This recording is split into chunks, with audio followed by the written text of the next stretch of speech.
Selamat bertemu kembali di dalam sebuah pelajaran analisa tanda tangan. Salam analisa tanda tangan. Kita masuk ke dalam pelajaran berikut, yaitu alat ukur yang bernama tekanan. Saudara perhatikan baik-baik. Ini tekanan.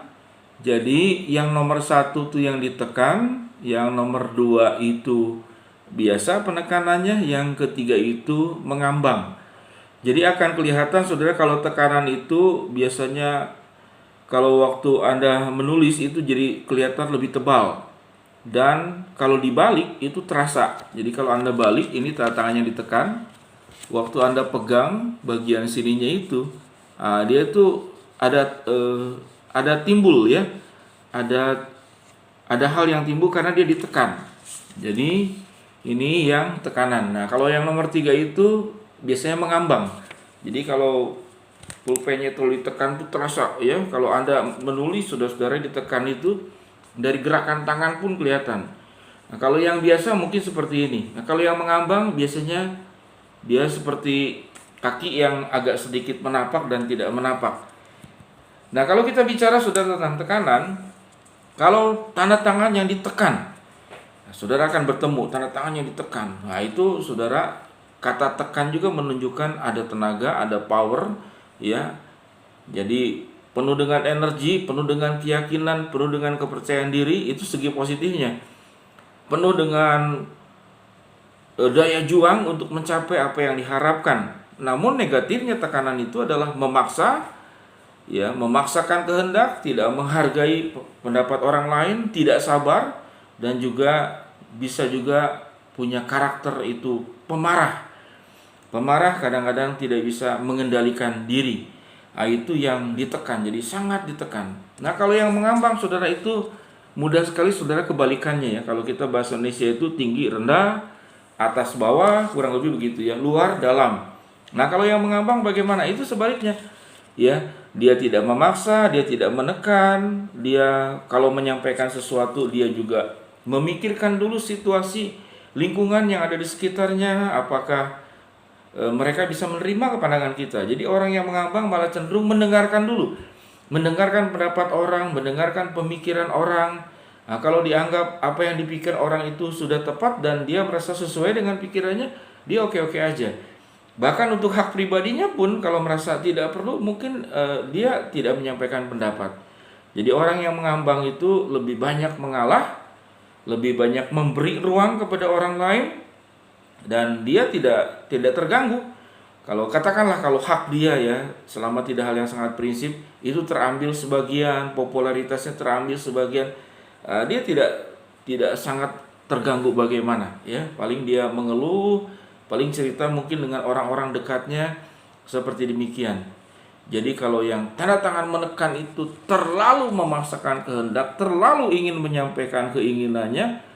Kalau ini yang mengambang itu dia lebih melepas ya. Yang ini mengikat, yang ini melepas. Jadi ya melepas. Kalau dibilang mana yang lebih berbahagia, ya sama-sama ada stresnya. Ya, kalau yang menekan stresnya, kalau tidak tercapai keinginannya dia stres.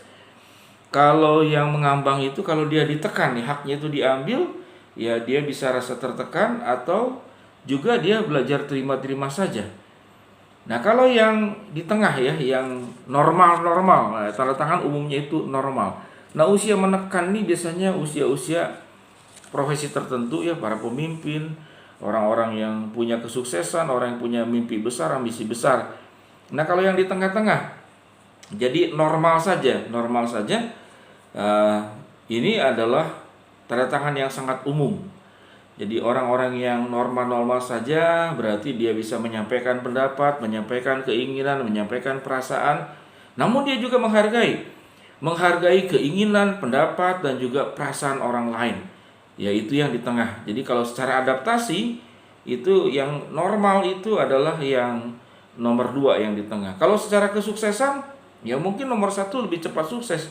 Tapi biasanya yang ditekan lebih cepat sukses juga cepat rubuh. Karena kenapa? Karena potensinya besar, ya, yang mendukung juga bisa ada besar, tapi juga haternya banyak. Orang yang gak suka kepada mereka juga banyak ya. Kalau yang tidak menekan itu jadi korban biasanya. Yang menekan mengorbankan orang lain, yang mengambang itu jadi korban. Ya, jadi korban dari pihak lain yang menekan. Nah, kalau yang di tengah itu yang lebih seimbang.